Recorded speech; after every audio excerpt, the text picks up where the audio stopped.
Big John, Big John.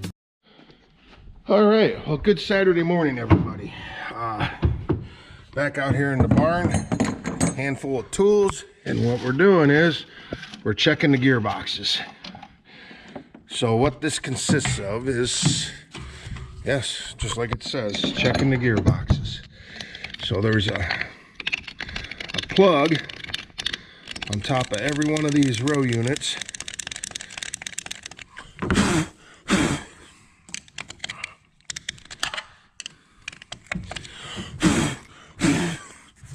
And we have a big Allen wrench.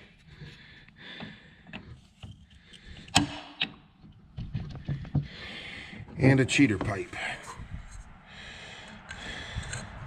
So I need to set you, and that's, there we go, that's steel. I know you guys are close, but hang on. Okay. It moved.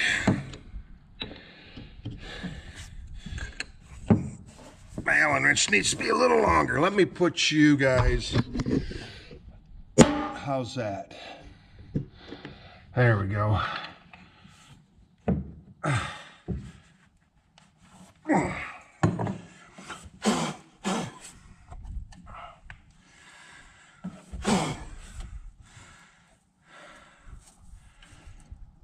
Okay, there we go. Take a separate utensil, stick down in there, and the oil level is right there, which is very close. So you want it within an inch, and I'm pretty sure that these will all be good because nothing leaks. Our other combine, our other corn head had a seal that just weaked a little bit, so over the course of the year it would leak down enough that you had to put some in it the next year. And it's actually a grease. Comes in a tube, you put it in the grease gun, you crawl underneath there, and you basically fill it from the bottom up. It's kind of a pain, but to get under there. Okay, I did one already. So 2 down, 4 more to go. Okay, good Saturday morning. It is 20 after 11. Even though I was out here bright and early, Kirk brought his semi over. So we put that back a lane. He helped me hook the grain cart up real quick. Got that back a lane. Then he moved my truck back there. We got that back a lane. Then we looked at a couple things at chisel plowing stuff, and then took him back to his house. Come back here, greased all the 50s, all the 10-hour grease certs and all the 50-hour grease certs. So yeah, we are good to go for a while, for another 10 hours. I gotta write that in the book yet. So we're gonna go back here. Now see, this field right here is mine, 100%. I own this field.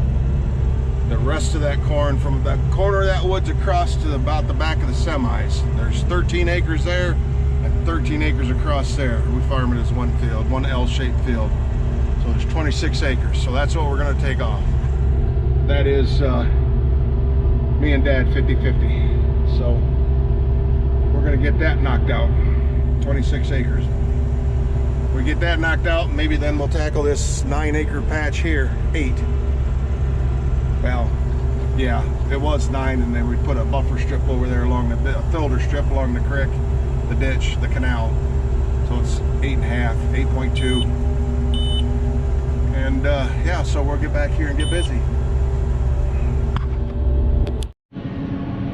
All right, we are rolling. Took the headlands off here, and then I let Dad take over, and he's going down along the woods. I fired this old girl up. I'm gonna follow him down to the other end so we can get all that stuff opened up down there. I got to adjust my mirror. Oops.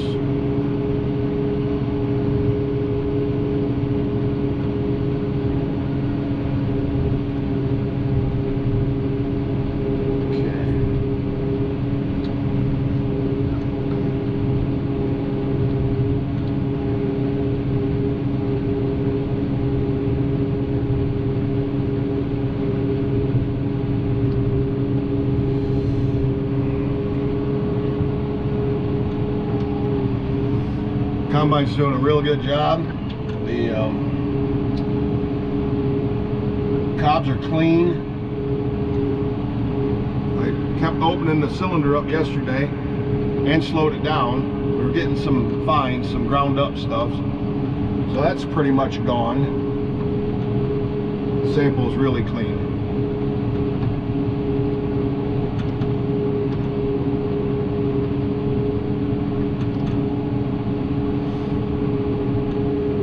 So yeah, here's the woods, the neighbor's woods, which changed hands.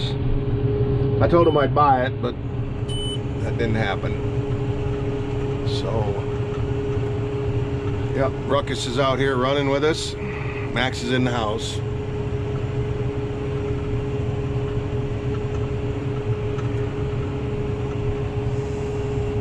Big old ash tree, that ash tree right there. I'll come back here and cut that down. I gotta talk to the guy that bought it. I'm sure he'll let me cut out of here, and I'd like to trim this back because this is facing south. So all these trees are blocking everything down here, which is why I put this grass strip in here. Nothing growed there anyway, so look at this. That is deer damage. Deer and raccoon. That is crazy. All the way through there.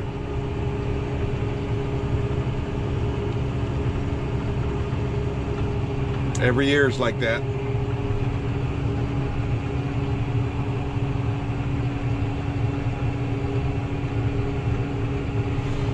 So yeah, we're rolling.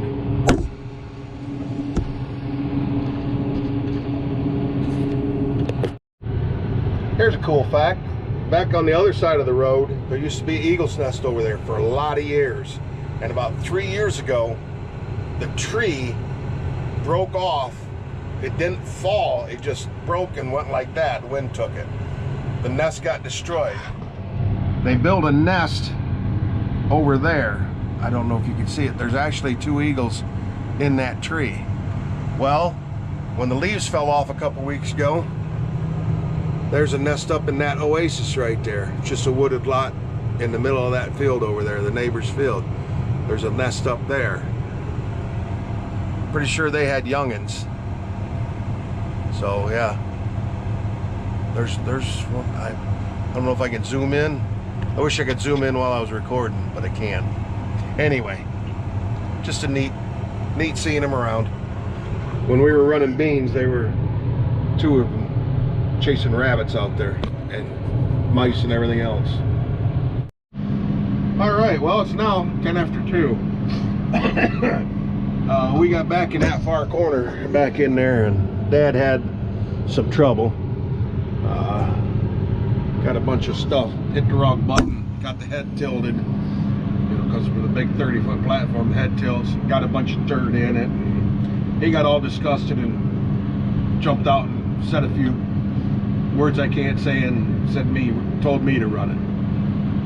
So he got in here and he said, I ain't dumping on the go either. So we got the other end opened up and running back and forth across here. Got Kirk's trucks full. He said he was going to run the combine again now that everything's opened up and straight. I said I'm going to run up and get something to eat real quick. So I went up there. I got Lester going on the inline or the disc chisel. Put new points on that, and he's over to Dad's getting started on that. And yeah, so my truck it's well over half full, so about 2 more dumps and we'll be able to, that'll be full. So I'm going to chase him, dump on the go, get 2 dumps put in here, and see what we can do.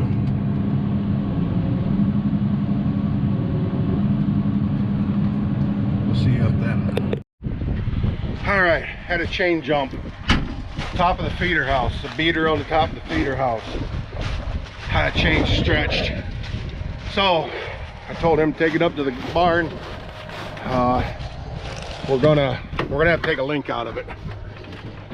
I need a new chain for it, but for right now, we're just going to take the link out of it. This thing is loaded, so I'm going to get it up there. And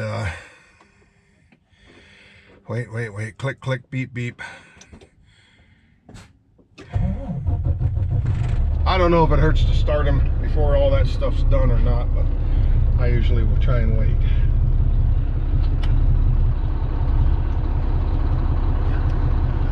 Close the tarp.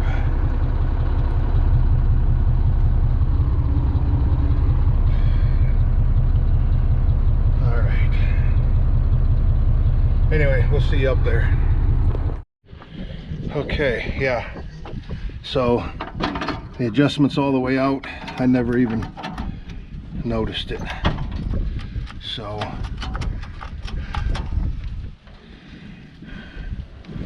yeah, this chain is in rough shape. But we'll get her apart and see what we can do. Alright, took a link out of the chain. It's not right, it's stretched. But we got her back on. We're gonna get some good chain lube on it. Keep going. No, right here on this barrel by the wall. Clear around on that black barrel by the radio.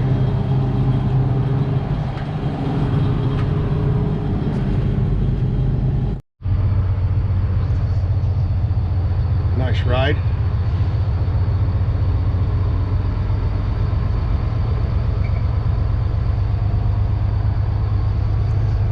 Bill Anderson involved. Yep, just up through real quick. Dumped, and this is nice. This is the place where the pit's big enough that you can put, you park your truck right, you can dump both hoppers in this trailer at the same time. So yeah, it works out good. It's quick. Anyway, no excitement on the way up here. Hopefully there's no excitement on the way back. All right, made her back to the field.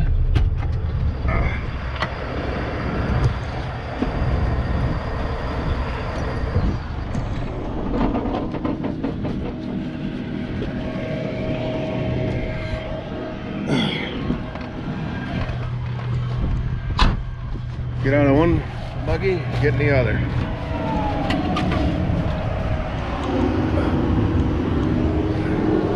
I don't even know if there's anything in this.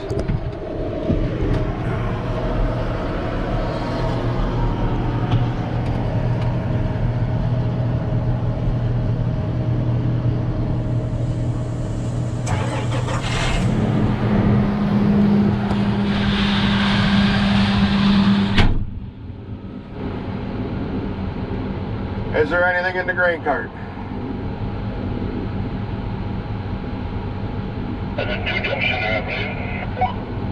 Okay.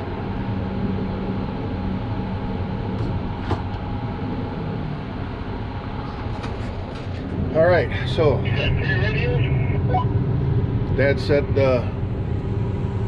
there's 2 dumps in here. What was that? I said, what do you get? 3 radios? I got 4 of these walkie-talkies. I think Kirk got one in the truck over there. Well, this is the one that was in the tractor. And then I've got one in the semi with me. Okay, that's in the tractor, huh? Yep.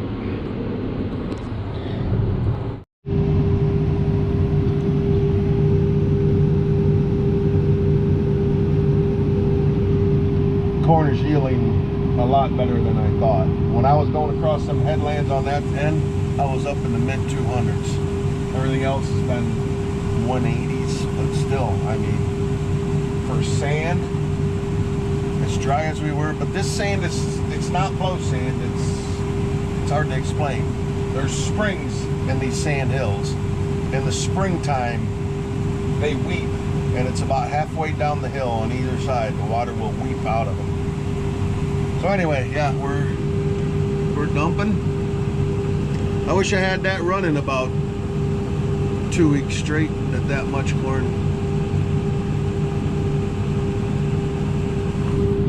Yeah, be a lot of trucking.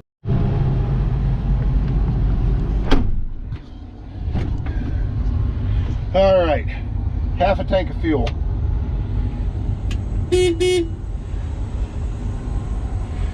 Half a tank of fuel. And that was long enough. Anyway, the old pump with the automatic nozzle, she's kind of slow and you're screwed up. All right. Okay, hopefully you can see me from the glow of the monitor. It is 8:45. Left my truck sit, Kurt got back, we got that whole field off. His truck is full, he's got 1,200 bushel in his truck, and the combine's full. So the grain cart has got 1.5 dumps in it from the stuff that is split with me and Dad, and then I've got 300 bushel here that's all mine. So when I get my truck empty in the morning, I'll come back and unload one in the front hopper, one in the back hopper, and then I can just have it done as 2 separate loads, and that way it stays separate. But anyway, we'll let this thing cool off a little bit, and we'll get my feather duster out, or my California car duster that Tammy got me. So we'll clean the windows, and that'll be it for tonight. So thanks for watching, everybody.